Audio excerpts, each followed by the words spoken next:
మాజీ మంత్రులు అంబటి రాంబాబు, జోగి రమేష్ ఎపిసోడ్లో ఇప్పుడు ఢిల్లీకి వెళ్ళి ఢిల్లీలో కొంతమందికి కంప్లైంట్ చేయాలని వైఎస్ఆర్ కాంగ్రెస్ పార్టీ వైకాపా అధినేత జగన్మోహన్ రెడ్డి భావిస్తున్నారని ఇప్పుడు వార్తలు వస్తూ ఉన్నాయి. ఇంకొక వైపు ఏమో నరుకుతాం రప్పా రప్పా అంటూ ఫ్లెక్సీలు వెలుస్తూ ఉన్నాయి. అసలు ఏంటి వైకాపా వ్యూహం ఏంటనేది మనం ఒకసారి పూర్తి స్థాయిలో విశ్లేషణ చేసుకుందాం. ప్రస్తుతం మనతో పాటున్నారు ప్రముఖ రాజకీయ విశ్లేషకులు, ప్రముఖ సీనియర్ జర్నలిస్ట్ సిఎస్ రావు గారు. వారితో మాట్లాడు. సార్ నమస్తే. సార్ నమస్తే. సార్, ఇప్పుడు జోగి రమేష్ అలాగే అంబటి రాంబాబు ఈ ఇద్దరి ఎపిసోడ్లో వైఎస్ఆర్ కాంగ్రెస్ పార్టీ అలాగే వైకాపా అధినేత అయినటువంటి జగన్మోహన్ రెడ్డి ఢిల్లీకి వెళ్ళి ఢిల్లీలో కొంతమందికి ఈ అంశం మీద కంప్లైంట్ చేయాలని భావిస్తున్నారు అనేటువంటి వార్తలు కొన్ని వస్తున్నాయి. దాంతోపాటుగా నరికేస్తాం రప్ప రప్ప అంటూ రాష్ట్రంలో కొన్ని ఫ్లెక్సీలు వెలుస్తూ ఉన్నాయి. ఏంటి అసలు వైకాపా వ్యూహం ఏంటి ఈ ఎపిసోడ్లో? ఇప్పుడు రెండు రకాలుగా ఆ పార్టీ నడుస్తుంది. ఒకటేంది అంబటి రాంబాబు గారు అలాగే జోగి రమేష్ గారి మీద జరిగినటువంటి ఎపిసోడ్లు రెండు ఆంధ్రప్రదేశ్లో. ఒకటి అంబటి రాంబాబు గారు నోటి దురుసు కారణంగా, అనుచిత వ్యాఖ్యల కారణంగా ఆయన పోలీసులు ఆయన అరెస్ట్ చేశారు, కోర్టులో ప్రొడ్యూస్ చేశారు. కోర్టులో ప్రొడ్యూస్ చేస్తే కోర్టు రిమాండ్ విధించి జైల్లో ఉన్నాడు ఆయన. ఇక్కడ జోగి రమేష్ గారికి సంబంధించినటువంటి ఇంటి మీద కొంతమంది దాడి చేశారు, పెట్రోల్ బాంబులు వేశారు. సో దాన్ని ఇంటిని ఏదో ధ్వంసం చేయాలనే ప్రయత్నం చేశారు. దీని మీద జోగి రమేష్ గారు ఒక కంప్లైంట్ చేశారు. సో జోగి రమేష్ మీద కూడా ఇప్పుడు కొంత కంప్లైంట్ చేశారు, ఎందుకు ఆయన తిట్టాడు కాబట్టి. సో ఇప్పుడు ఆయన మాట్లాడిన భాష బాడీ షేమింగ్. ఇప్పుడు ఆయన అజ్ఞాతంలో ఉన్నాడు. జోగి రమేష్ అజ్ఞాతంలో ఉన్నాడు.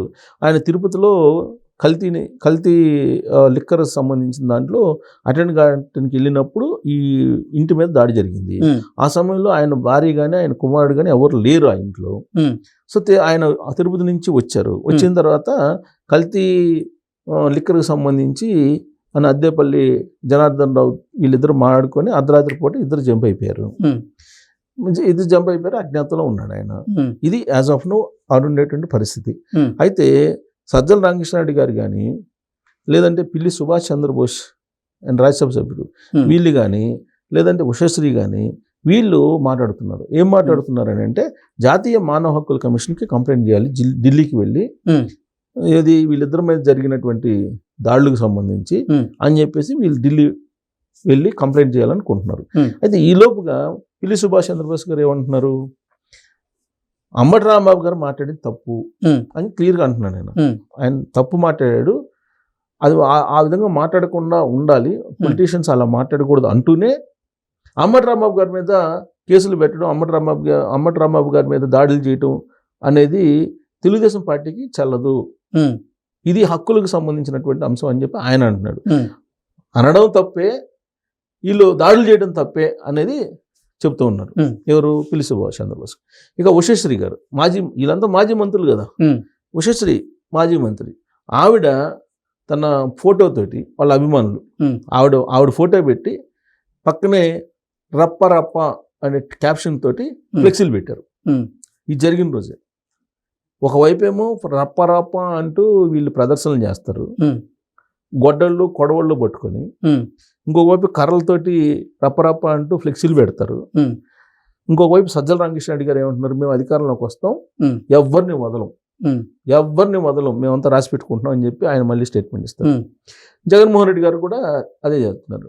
ఆయన కూడా బెంగళూరు నుంచి రెస్పాండ్ అయ్యారు, మేము ఎవరిని వదలం, మేము వచ్చేస్తాం, నెక్స్ట్ అధికారంలోకి మాకు వస్తే వీళ్ళందరినీ ఏర్పారేసే కార్యక్రమం మాది అని చెప్పి ఆయన అంటున్నారు. అంటే మానవ హక్కులు అనేవి ఇప్పుడు వీళ్ళు పోయి మానవ హక్కుల కోసం కంప్లైంట్ చేయాలి జాతీయ మానవ హక్కుల సంఘానికి, వీళ్ళిద్దరికి ఏదో అన్యాయం జరిగిందని చెప్పి అంటున్నారు. ఓకే, బాగానే ఉంది, మానవ హక్కులు వాళ్ళకి లేకుండా చేస్తున్నారు అనేది కంప్లైంట్ చేయొచ్చు, దానికి స్వేచ్ఛ ఉంది, ఇది okay. Second coin of the version తీసుకుంటే మీరు చేస్తుంది ఏంటి వైఎస్ఆర్ కాంగ్రెస్ పార్టీ? రప్పరప్ప ఏంటి? లేకపోతే మేము అధికారంలోకి వస్తాం, మీ అందరు మొత్తం చూస్తాం, మీ సంగతి చూస్తాం అని చెప్పి అంటాం. రప్పరప్ప ఏంటిది? ఒక మాజీ ముఖ్యమంత్రి, ఒక మాజీ మంత్రులు, ఒక మాజీ సలహాదారులు వీళ్ళందరూ మూకుమ్మడిగా ముక్తకంఠంతో వీళ్ళేమంటున్నారు, మేము ఎవరిని వదిలిపెట్టాం, అందరి పేర్లు రాసుకుంటున్నాం, వాళ్ళందరినీ ఫస్ట్ టూప్లోనే లేపేస్తాం, ఇదే చెప్తున్నారు మాటలు. అదేంటే మధ్యలో అంతా లేపేస్తాం అని చెప్పి లాస్ట్లో చట్ట ప్రకారం అంటారు. అదేదో అత కుంజర ఏదో అది ఉంటుంది కదా, అలా వీళ్ళు మొత్తం చెప్పి లేపేస్తాం ఫస్ట్ గ్రూప్లో, మేము రాగానే మాకు అధికారం రాగానే ఇమీడియట్గా మేము లేపేసే కార్యక్రమంలో ఉంటాం అన్నట్టుగా చెప్తున్నారు. అయితే చట్ట ప్రకారం అంటున్నారు మళ్ళీ.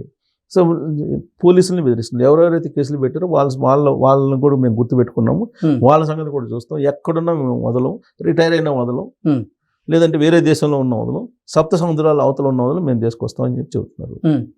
మరి ఇప్పుడు వీళ్ళు చేసేటువంటిది ఏంటి? బెదిరింపు కదా, మానవ హక్కుల ఉల్లంఘన కదా.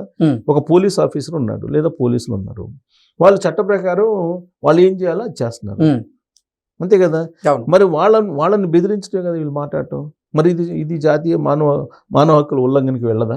ఇది మాత్రం వెళ్ళదా? ఇది కూడా లేదు కదా. ఫ్లెక్సీలు పెట్టిన వాళ్ళ మీద, మీకు ఫ్లెక్సీలు పెట్టినటువంటి వాళ్ళ మీద కేసులు పెడుతున్నామో రాజకీయ కక్ష అంటున్నారు. ఇప్పుడు జగన్మోహన్ రెడ్డి గారు ఒక ట్వీట్ చేశారండి తాజాగా. ఏం చేశారు? తిరుపతి లడ్డుకు సంబంధించి కల్తీ నెయ్యి విషయంలో సిబిఐ క్లీన్ చిట్ ఇచ్చేసింది, ఇది ప్రజలకు మేము చెప్తున్నటువంటి క్రమంలో డైవర్షన్ చేయడానికి ఇవన్నీ చేస్తున్నారని చెప్తాను. అసలు క్లీన్ చిట్ ఎవరికి ఇచ్చింది? తిరుపతి లడ్డు విషయంలో ఏం జరిగింది? తిరుపతి లడ్డు విషయంలో వాడినటువంటి నెయ్యి కల్తీ లేదు అని చెప్పిందా? అసలు నెయ్యే కదని చెప్పింది. ఎన్డీడీబీ అలాగే ఇంకోటి ఎన్డీఆర్బి, ఈ రెండు క్లీన్ చిట్ ఇచ్చినాయి అని చెప్పి జగన్మోహన్ రెడ్డి గారు ట్వీట్ చేస్తారు. అసలు పాలే లేకుండా, ఒక చుక్క పాలు లేకుండా నెయ్యిని తయారు చేసి నెయ్యి కల్తీ లేదని అంటారు. అదేమంటే ఇప్పుడు జంతు కొవ్వు ఉందని చెప్పారు చంద్రబాబు నాయుడు గారు, అది లేదు కదా, అందువల్ల మాకు clean chit, CBI clean chit ఇచ్చేసిందని చెప్పి వీళ్ళే ప్రచారం చేసుకుంటున్నారు. ప్రచారం చేసుకుంటూ పైగా మేము అది చర్చ జరుగుతుంది, చంద్రబాబు నాయుడు గారు అబద్ధం ఆడేదని చెప్పేసి చర్చ జరుగుతున్నటువంటి సమయంలో ఈ కావాలని వీళ్ళే ప్రభుత్వం క్రియేట్ చేస్తుందని చెప్పి చెప్తారు. అందుకే మేము మానవ హక్కుల ఉల్లంఘన కింద మేము కేసు పెడతాం, ఢిల్లీ వెళ్ళి మేము ఢిల్లీలో తెలుసుకుంటాం అని చెప్పేసి అంటున్నారు. అంటే ఇది ఢిల్లీ లెవెల్కి తీసుకెళ్ళాలి. ఢిల్లీ లెవెల్కి తీసుకెళ్ళి దీన్ని ఢిల్లీలో చర్చ పెట్టి అవసరమైతే పార్లమెంట్లో కూడా మాట్లాడి ఆంధ్రప్రదేశ్కి సంబంధించినటువంటి లా అండ్ ఆర్డర్ ఎలా ఉంది అనేది అక్కడ చర్చ పెట్టాలి. ఎందుకంటే చంద్రబాబు నాయుడు గారు అక్కడ కీ రోల్లో ఉన్నారు.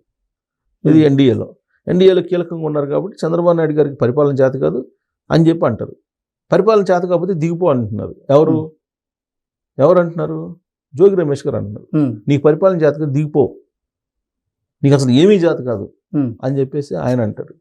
సజ్జల రామకృష్ణారెడ్డి గారు ఏమో ఆయనకు మైండ్ పోయింది అంటారు, చిప్పు పోయింది అంటాడు, ఇంకొకళ్ళేమో చిప్పు పోయింది అని అంటారు. ఇట్లా రకరకాలుగా మాట్లాడుతూ ఆయన వయసు మీద కొంతమంది దాడి చేశారు ఇప్పుడు దాకా కదా. రాజకీయంగా చంద్రబాబు గారి వయసు మీద దాడి చేశారు కదా. ఇప్పుడు అది ప్రజలు నమ్మే పరిస్థితి లేదు. ఎందుకంటే ఆయన 20 yearsలో ఎలా ఉన్నాడో, ఆయన నిన్నగాక మొన్న సైకిల్ కూడా స్పీడ్గా దొక్కుంటూ వెళ్ళిపోతున్నారు, అది వైరల్ కూడా అవుతుంది. ఇప్పుడు జాతీయ మానవ హక్కుల సంఘానికి వెళ్ళి ఇప్పుడు ఢిల్లీకి తీసుకెళ్ళి ఆంధ్రప్రదేశ్ ఎపిసోడ్ని ఇది జింగిల్ రాజ్యం అంటున్నారు. ఇప్పుడు కొత్తగా మళ్ళీ ఆటవిక రాజ్యం, జింగిల్ రాజ్యం, ఆంధ్రప్రదేశ్లో జింగిల్ రాజ్యం ఉందని చెప్పి ఈ విధమైనటువంటి ప్రచారం చేస్తే పెట్టుబడులు వస్తాయా? ఢిల్లీలో ఇలాంటి చర్చలు జరిగితే వస్తాయా? రావు కదా. సో కాబట్టి ఢిల్లీకి తీసుకెళ్ళి దీన్ని ఏదో రాద్ధాంతం చేయాలనే ప్రయత్నం ఏదైతే చేస్తున్నారో అది ఆంధ్రప్రదేశ్కి నష్టం. ఓకే. సో జాతీయ మానవ హక్కుల సంఘానికి వెళ్ళేటప్పుడు మనం ఏం చేస్తున్నాం అనేది కూడా చూస్తారుగా. ఇప్పుడు వాళ్ళు చేసేది ఏంది? ఇప్పుడు వీళ్ళిద్దరిని అరెస్ట్ చేయటమో లేదంటే వాళ్ళ మీద కేసులు పెట్టడమో తప్పు, మానవ హక్కుల ఉల్లంఘన అంటున్నారు. మరి నడి రోడ్లో వేటలు నరుకుతున్నారు, రక్తాభిషేకాలు చేస్తున్నారు. వీటిని ఏమంటారు? ఈ భయానకంగా క్రియేట్ చేయడం కదా, రాష్ట్రంలో ఒక ప్యానిక్ సిచ్యువేషన్ క్రియేట్ చేయడం కదా, ఒక అల్లకొల్లను సృష్టించడం కదా. ఇది కదా మానవ హక్కుల ఉల్లంఘన. సో చట్టం అనేది ఎవరికైనా ఒకటే. రేపు ఢిల్లీ వెళ్ళారనుకోండి, ఢిల్లీలో మీరేం చేస్తున్నారు అనేది కూడా రిపోర్ట్ చేస్తారు కదా. అది ఇంటెలిజెన్స్, స్టేట్ ఇంటెలిజెన్స్ ఉంటుంది, సెంట్రల్ ఇంటెలిజెన్స్ కూడా ఉంటుంది. సో కాబట్టి ఎప్పటికప్పుడు రాష్ట్రంలో ఏం జరుగుతుంది అనేది అందరికీ తెలుసు.